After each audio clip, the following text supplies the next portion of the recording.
নমস্কার বন্ধুরা। আজকে আজকে একটা মর্মান্তিক ঘটনা নিয়ে আপনাদের সাথে উপস্থিত হলাম। আমি মইনুর।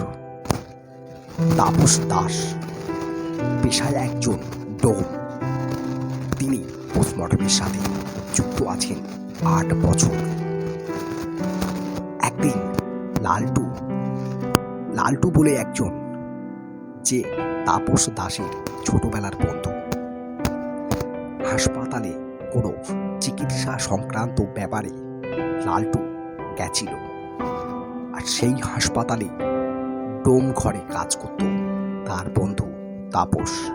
তাপস দাস যখন নিজের কাজকর্ম সেরে বাইরে বেরোলো, তখন তার দেখা হয়ে গেল তার সেই ছোটবেলার বন্ধু লালটুর সাথে। কথায় কথায় তাদের মধ্যে একটা চ্যালেঞ্জ হয়ে গেল। এই চ্যালেঞ্জটা কি? লালটু বলল যে, তুই যে কাজ করিস ও কাজ আমিও করতে পারি। কিন্তু তাপস দাস তাকে বলল, না, আমি যে কাজটা করি সেটা খুব ভয়ের কাজ। অনেক সময় অনেক পরিস্থিতির মধ্যে দিয়ে আমাদের যেতে হয়, সেই কারণে তুই এই কাজ পারবি না। কিন্তু লালটু নাছোড়বান্দা, কোনো মতেই তার সাথে এগ্রি করে না। সে তাকে এমন কিছু কথা বলে যার জন্য দুজনের মধ্যে একটা চ্যালেঞ্জের পরিবেশ তৈরি হয়। কিছুক্ষণ তাদের মধ্যে তর্কাতর্কি হয়। তর্কাতর্কির পর তাদের মধ্যে এই চ্যালেঞ্জটা হয় যে, যদি লালটু ওই লাশ কাটা ঘরে সারা রাত একা কাটাতে পারে, তাহলে তাপস দাস তাকে ২,০০০ টাকা দেবে। এই চ্যালেঞ্জটা তাদের মধ্যে হয়। লালটু এবং তাপস দুজনেই এই চ্যালেঞ্জ অ্যাকসেপ্ট করে নেয় এবং চ্যালেঞ্জ মতো একদিন সন্ধ্যাবেলা লালটু সেই লাশ কাটা ঘরের সামনে এসে উপস্থিত হয়। আর ওখানে আগে থেকে উপস্থিত ছিল তাপস দাস।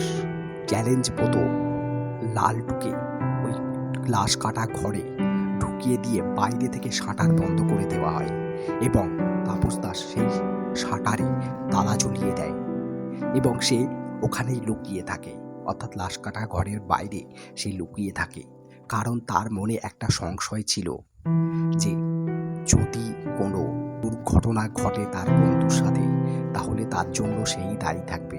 সুতরাং সে চায় না তার বন্ধুর সাথে কোনো রকম দুর্ঘটনা ঘটুক। তাই সে লাশ কাটা ঘরের বাইরে কোনো এক স্থানে লুকিয়েছিল। কিছুক্ষণ কেটে যায়, কিন্তু ঘর থেকে কোনো রকম আওয়াজ তাপস দাস পায় না। তাপস দাস নিজের কান সজাগ রেখেছিল। যদি কোনো দুর্ঘটনার শব্দ পায়, তাহলে সে সঙ্গে সঙ্গে শাটার খুলে দেবে। এদিকে লালটু জানতো না যে তাপস দাস বাইরে লুকিয়ে আছে। তাপস দাস লালটুকে বলেছিল যে, আমি তালা দিয়ে আমি চাবি নিয়ে সোজা বাড়ি চলে যাব, তুই কিন্তু এখানে একাই থাকবি। লালটু সেটাই ভেবে রেখেছে।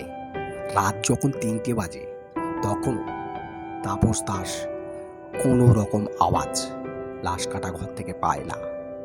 তখন তাপস দাস একেবারে ভেবেই নেয় যে, আমি এই চ্যালেঞ্জ হেরে যাব। ভোর যখন ৫টা বাজে, তখন তাপস দাস একটা সন্দেহ প্রকাশ করে, তার বন্ধু হয়তো মারা গেছে। কারণ ঘর থেকে কোনো রকম শব্দ সে পাচ্ছিল না। যখন সকাল ৬টা বাজল, তখন তাপস দাস দৌড়ে গিয়ে সেই শাটারের তালাটা খুলে দিল এবং সে ভেতরে দেখতে পেল তার বন্ধু বসে আছে এবং জেগে আছে। লালটু বাইরে বেরোতেই তাপস তাকে জিজ্ঞাসা করল, সে সারা রাত কিভাবে এতগুলো লাশের সাথে ছিল, তাও কোনো রকম ভয় ছাড়াই। তাপস দাসের কথার উত্তরে লালটু বলল, তার কাছে যে পরিমাণ বিড়ি ছিল তা সে সারা রাত ধরে বসে বসে পান করেছে এবং সেই বিড়ির আগুনের কারণে তার মনে প্রয়োজনীয় সাহস জোটাতে সে সক্ষম হয়েছিল।